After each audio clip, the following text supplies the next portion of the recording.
I'm gonna be honest with you. I love this movie.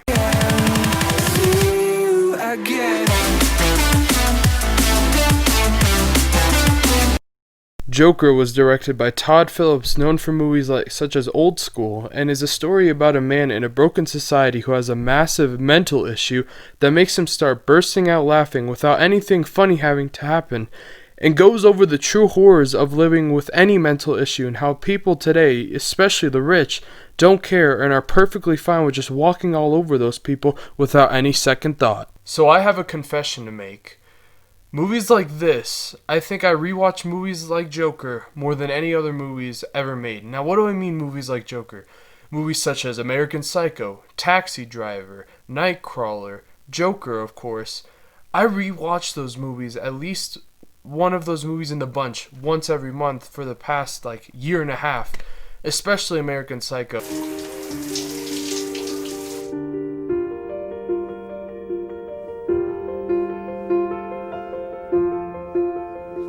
Then I apply an herb mint facial mask, which I leave on for 10 minutes while I prepare the rest of my routine. And I think Hollywood needs to stop making these big blockbuster MCU movies and start making movies like Joker. Movies that turn out to be small-scale movies with someone going psychologically insane with a mental issue who just eventually just loses it. Now, in my opinion, I think Todd Phillips was the perfect director for this entire movie. Why do I say that? Because him being such a big comedy director and having so much versatility, this movie's dark comedy and dark humor moments, I think, are some of the best parts of the movie. Like when Joker ends up killing someone, of course, that's not even a spoiler. We all know he's going to kill someone. There's someone else in the room, and he's just like, you can leave. You've always been nice to me. And moments like that make this movie not only flow much better, but make it just so much more entertaining because they're serious at the same time, but also being a little funny. This kind of reminds me of another famous director who's more known for horror, Jordan Peele. Movies like Get Out and Us, he balances horror and comedy so well, and Todd Phillips balances serious drama, thriller, and comedy perfectly with this film. Now, some of the things I absolutely love with this movie are the 70s aesthetic of this movie, especially with things like the show that he watches with Robert De Niro in it, I think it's the Murphy Show, and just seeing the town and the big flight of stairs he goes up. This movie is shot really excellent as well. As you guys may have already known, I'm a sucker for one takes. When a director is able to just set a camera down in one specific spot and only just pan it a couple times and let the actor actually do his acting and make us just get lost into these roles so that we don't even see an actor. We see someone just giving a performance and we think it's a real person. That's the perfect type of direction in my opinion, and Todd Phillips does that a lot. He lets the camera sit really low, zoomed in on Joker's face, specifically Joaquin Phoenix, which we'll get into Joaquin Phoenix later in this review, and it's just on his face while he's smoking a cigarette, talking to the person that's trying to help him, but it's not really helping him, and it's just zooming in, and you feel so much more emotionally and personally invested with Joker because you're always in his face. You're always seeing him. And now, this movie is a little different than American Psycho. American Psycho, you hear Christian Bale talking. In this movie, he says his thoughts out loud when he's talking, and you can almost imagine what he's thinking when he's talking. Like the scene where he's at his therapy appointment, and he's talking about how he knows his place in the world and how he does exist after he commits one crime that kind of makes him officially turn into the Joker.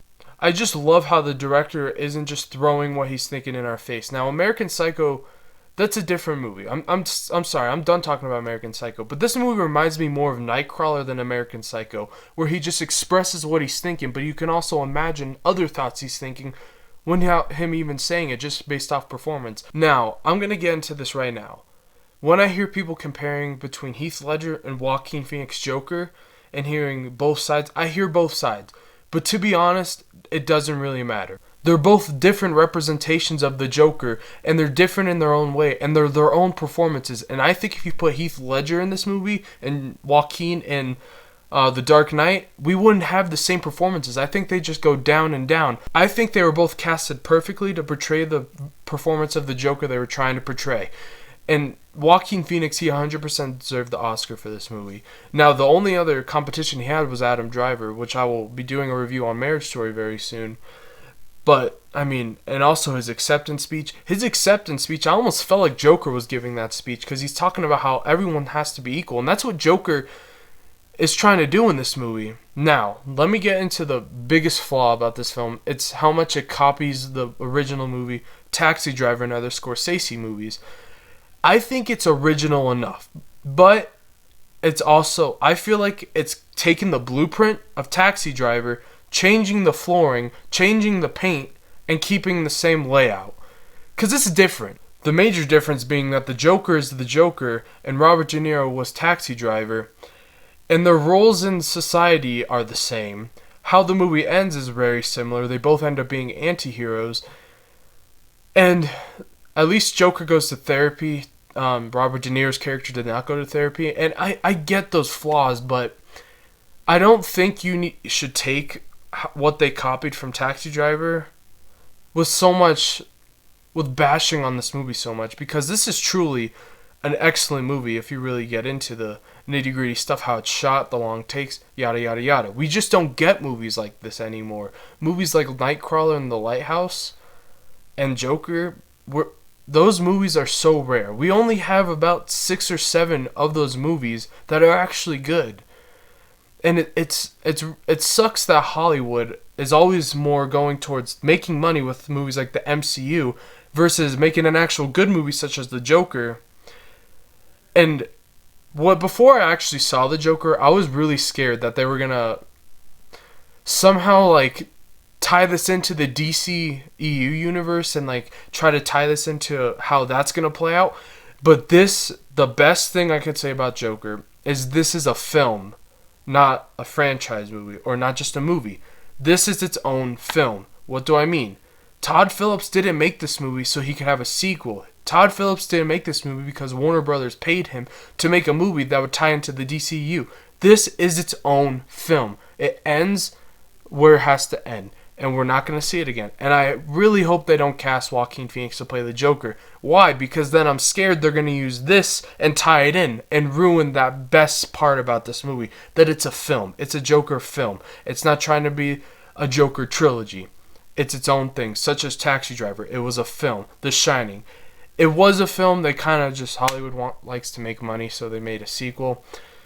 And that's the best thing I could say about the Joker. All in all, I think Joker was the best movie of last year. It's the movie I'm definitely going to watch the most from last year. And I think it had the best performance of last year. And without a doubt, Joker gets an A+.